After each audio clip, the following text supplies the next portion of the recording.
नमस्कार. एकदा आपणच व्हावे मोर.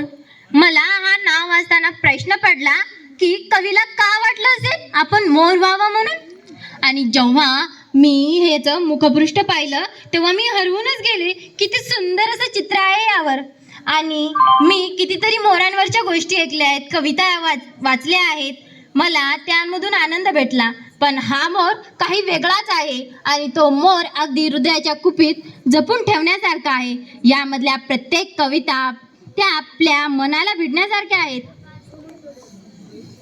समजा मी झालो ढग, वाघाची मावशी, वारा, पाऊस म्हणजे काय, आभाळ, दूरचे डोंगर साजरे, मोठा मोठा पाऊस. ह्या अशा सगळ्या कविता अगदी माझ्या मनाला भिडल्या. आणि हे पुस्तक वाचत असताना मला असं वाटत होतं की मी बेडकासारखी फुगत आहे.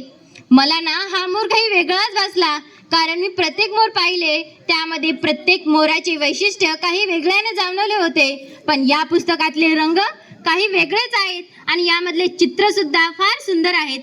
या कवितांनी मला डोंगराकडे नेलं, आकाशात नेलं, सुंदर अशा जागेवरून फिरून आणलं. मी कुठे तरी फिरून आले आणि मला असं वाटत होतं की मी या कवींशी बसून गप्पा मारत आहे. इतकं सुंदर असं हे पुस्तक आहे.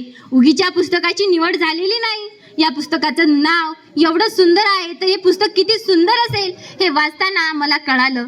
यामधल्या प्रत्येक कविता अगदी हृदयाच्या कुपीत जपून ठेवण्यासारख्या आहेत आणि त्या कविता वाचत असताना वाचतच राहाव्या अशा वाटतात. मित्रांनो, जर आपल्याला एक पुस्तक लिहायचं असेल तर त्याआधी आपल्याला 50 पुस्तके वाचावे लागतात. तसंच आपल्याला हा पुस्तक सुद्धा वाचावा लागेल. आपल्याला जर यासारख्या कविता तयार करायच्या असेल तर तुम्ही हा पुस्तक नक्कीच वाचा. याचा मार्गदर्शन तुम्हाला फार महत्त्वाचं आहे. आणि कविता कशा तयार करायच्या हे मला या पुस्तकाने शिकवलं. या पुस्तकामध्ये कविता जिवंत आहेत अशा मला वाटत होत्या आणि मी त्यांसोबत गुणगुणत आहे असं मला वाटत होतं. स्वप्नातही या कविता माझ्या सोबत संगतीत आल्या होत्या. किती फार सुंदर अशी कविता आहे यामधली. आणि ही कविता तर मला फारच आवडली. आणि एकदा आपणच व्हावे मोर ही कविता तर फारच भन्नाट. म्हणून मित्रांनो, तुम्ही या कविता नक्कीच वाचा. ह्या कविता वाचत असताना तुम्हाला वाटतं की आपण स्वतः मोर झालेलो आहोत आणि आकाशाच्या पाण्यात नाचत आहोत.